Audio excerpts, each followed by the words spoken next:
there is something we need. It's a leap of faith. Oh, if you have the will and the moment to spare, it's a beautiful world out there. It's a beautiful world out there.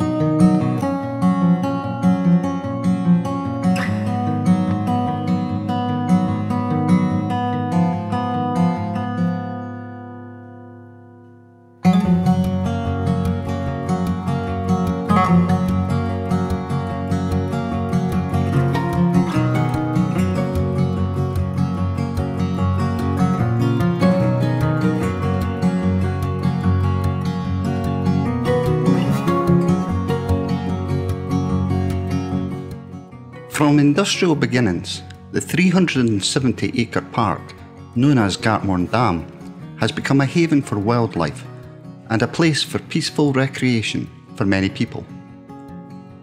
When Sir John Erskine, the 6th Earl of Mar, inherited the Alloa estate in 1689, many debts came with it. Sir John, an important statesman of the time, rose to meet the challenge. In 1710 he secured a customs house for the port of Alloa, and in doing so began the boom in local industry. The demand for coal was fast increasing, and Lord Mar took advantage of this by improving the mines in Socky.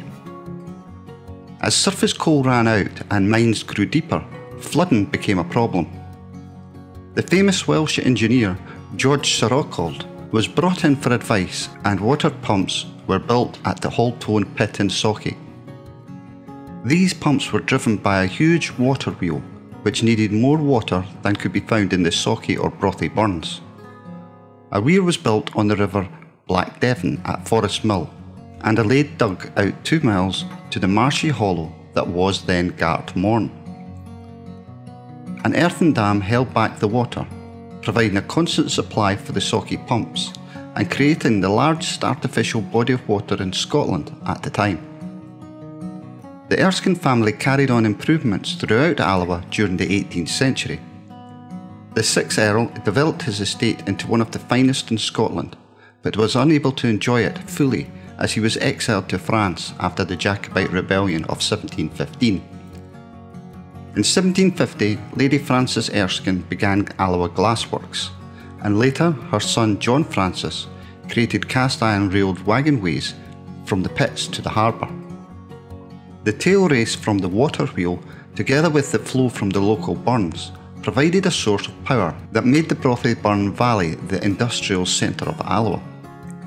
Industries such as tobacco, snuff and corn grinding were later replaced by distilling, brewing and spinning. Before steam power took over in the 1860s, the tail race powered up 3 colliery engines and 9 mills. In the early 19th century, the wells throughout Alloa could not supply enough water for the growing needs of an industrial town. The Earl of Mar first granted the borough the right to extract water from the tail race in 1820, but by 1869 more water had to be taken directly from the reservoir.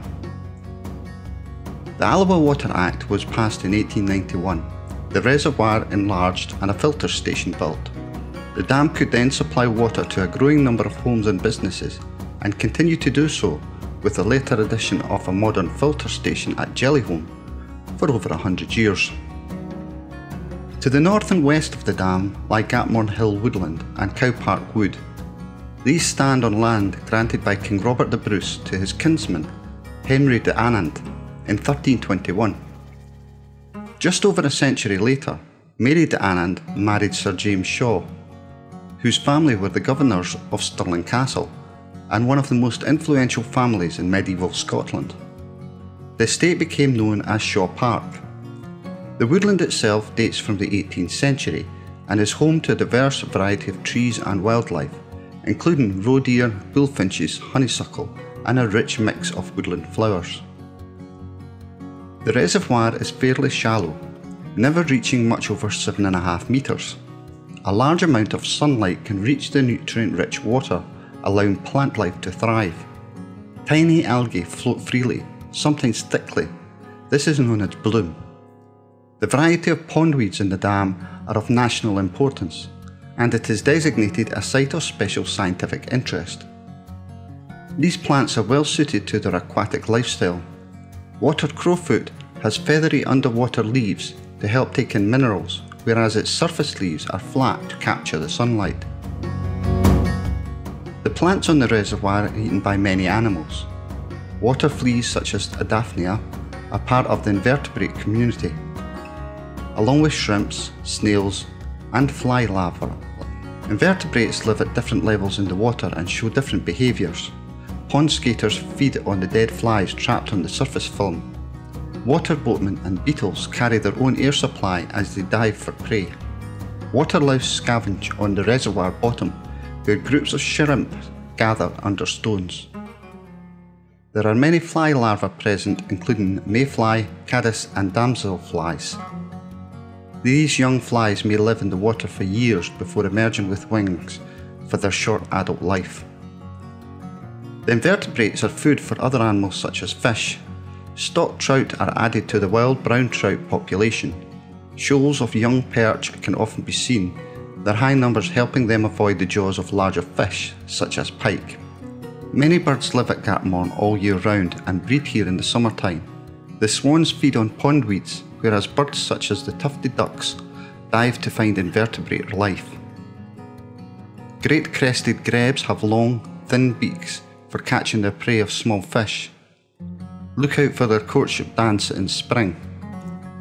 Wildfowl breeding in Northern Europe find it difficult to find food as winter sets in.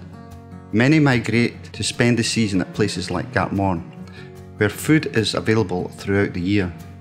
Widgeon can be seen in the nature reserve, dabbling in the lagoons or grazing in the fields. Listen out for their whistling call. Golden-eyed dive for food out in the open water. The golden-eyed drakes display in spring, watched by a large number of ducks. Occasionally the reservoir freezes over, forcing these visiting wildfowl to make a short feeding trip to the Forth estuary. Although mining at Gartmorn carried on until early 1980s, most of the pits run by Alloa Coal Company were closed by 1921. The area became less industrial and developed as a place of recreation, popular for picnics and local events. In the 1920s, regattas were held on the dam as well as on the River Forth.